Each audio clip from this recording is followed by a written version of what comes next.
So it's the 10th of January 2021 and I'm in Almaty, Kazakhstan. So the internet turned on in the morning, but it seems like by lunchtime we are losing the internet again.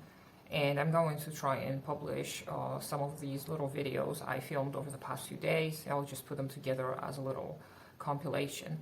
Now, and I don't have much information to give except for what's been reported on the news, and obviously there is an abundance of information coming from unverified sources, and even though I don't want to repeat some of the rumors that are being spread now, I'm seeing a lot of very disturbing news.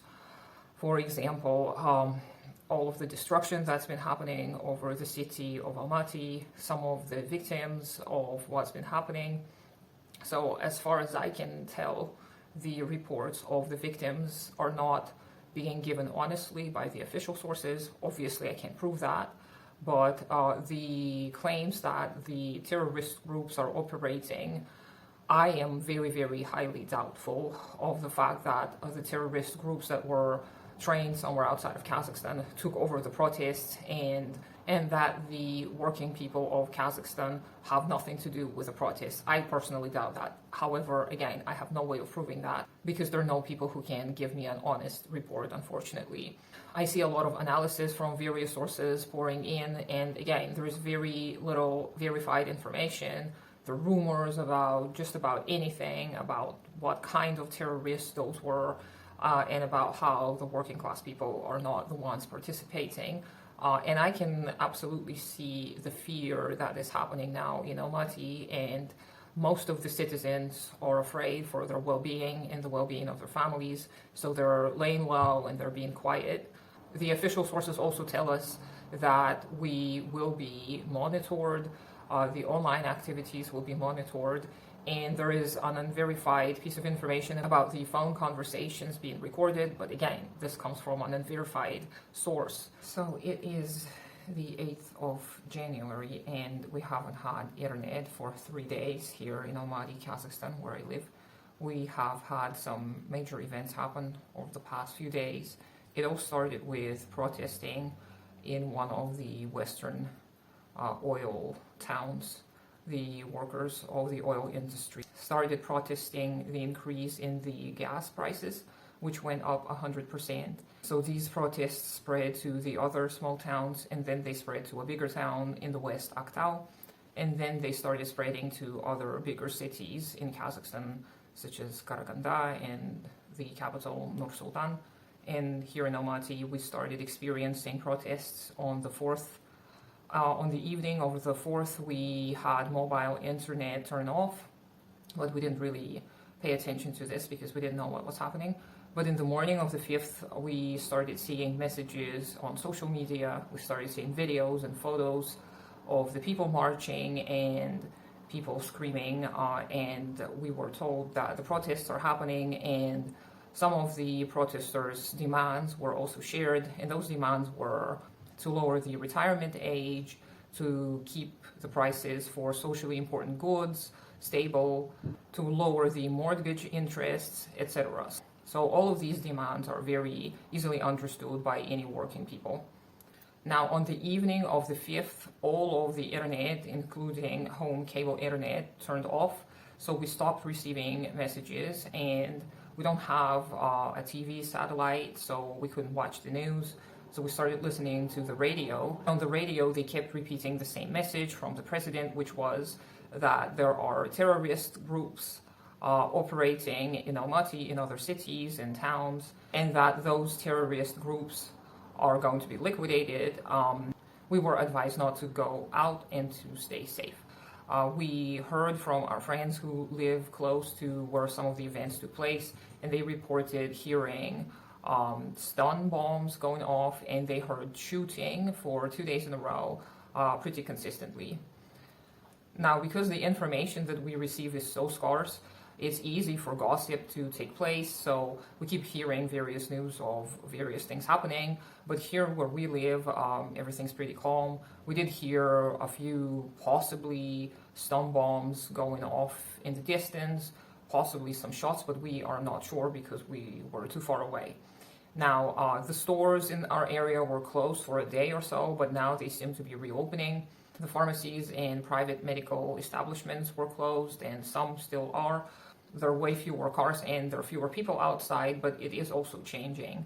So to me personally, the major concern is the lack of information, because the demands of the protesters at the beginning of these events seem to be very reasonable, and I, as a Marxist-Leninist, am fully supportive of any people's movement.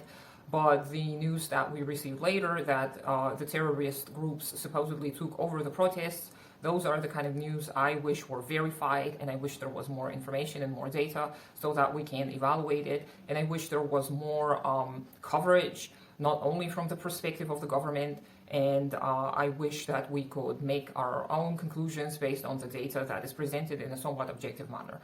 Personally, I'm hesitant about some of the claims, but I'm not going to share most of my hesitations because we were told not to spread any information that has not been confirmed by the government. So my hands are tied, so all of the information that I have stated in this video is either something I've heard on the news, or that I've seen personally, or that I've heard from close friends. So I'm not going to make any major conclusions here, but I wanted to share this little perspective of mine of what's happening right now, and I don't know when or if I'm going to be able to publish this video. So if there are any more major news, I'm going to try and record them, and hopefully I'll talk to some of you soon. So today is January 8th, and this is the 4th day of the internet shutdown in Kazakhstan. I'm in Almaty, so I wanted to add a little bit to the video that I already filmed, and I did forget some of the details of what's happening. So they keep repeating on the radio that everything is stable, that the situation is under control, yet they don't turn back the internet, and there's still many services that are not available. The stores are beginning to reopen. Yesterday, the trash cans around our area were still filled to the brim. It seems like trash collecting didn't happen for a few days, and the trash is overflowing. On the radio, we also heard the news about the victims. So reportedly, there were 19 dead from the police and the army. And this is the number from 2 days ago. Yesterday, the news were a little bit more scarce, and we didn't hear much about what's happening. There were reportedly 700 plus injured from the police and military side. From the other side, there were 26 dead, as far as I remember, and more than 2,000 arrested. And they're going to face from 8 years in prison to life in prison, and they're going to lose their citizenship because they are proclaimed terrorists. Now, because the information is so inconsistently delivered and is so limited, we are kind of at a loss of what to do. There's so many things that we've been doing online for the past couple of years due to the pandemic. Now life seems to be frozen. There are lots of people outside, and trade seems to be going on normally, but personally I'm experiencing a lot of distress due to the uncertainty. All we have left is to wait and see. We have pretty much no control over what's happening. Winter break is extended at schools until the 17th of January, and for university and college students, the break is extended until the 24th, I believe. Otherwise, they report that transport is working, and there are no particular news about any other workplaces being shut down. But from what we observe is that many businesses are not operating, possibly due to the population being afraid, and possibly because they received some kind of orders from above, but we don't know because we have nobody to ask.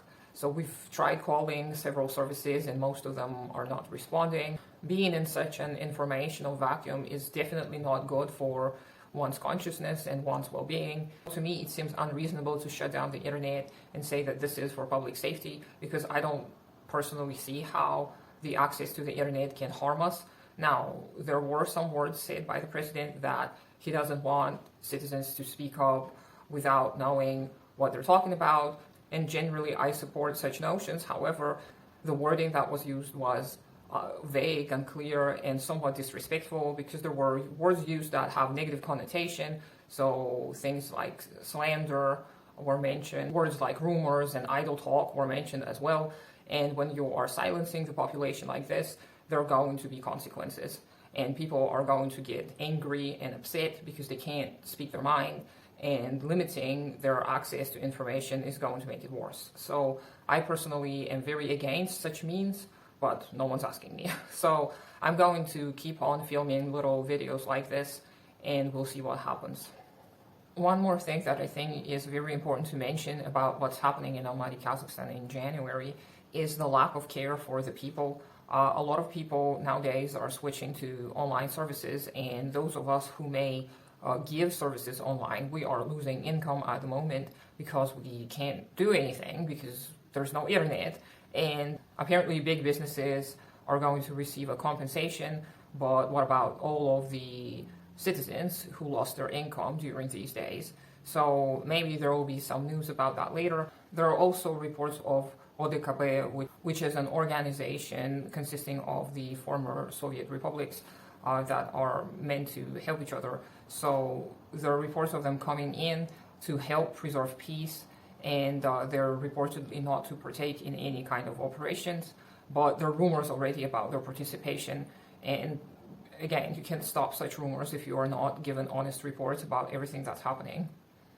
So I'm going to publish this video together with the ones I filmed before, and of course I'm not an expert on what's happening. I am just a citizen of Kazakhstan who's observing some very disturbing things happening, and as a Marxist-Leninist, I can tell you one thing that is certain. The capitalist forces are never going to be on the side of the people. No matter which protests took place, we are observing the lack of care from the side of the bourgeoisie, and that is not unheard of. This is the rule of the capitalist world. People will never be the priority for the capitalists. So no matter what kind of protests we're having right now, we, the working class people, need to realize our role. We need to realize that no one's going to take care of us. No one's going to protect us. We have to protect ourselves. And that is the only message that I have for the end of this video.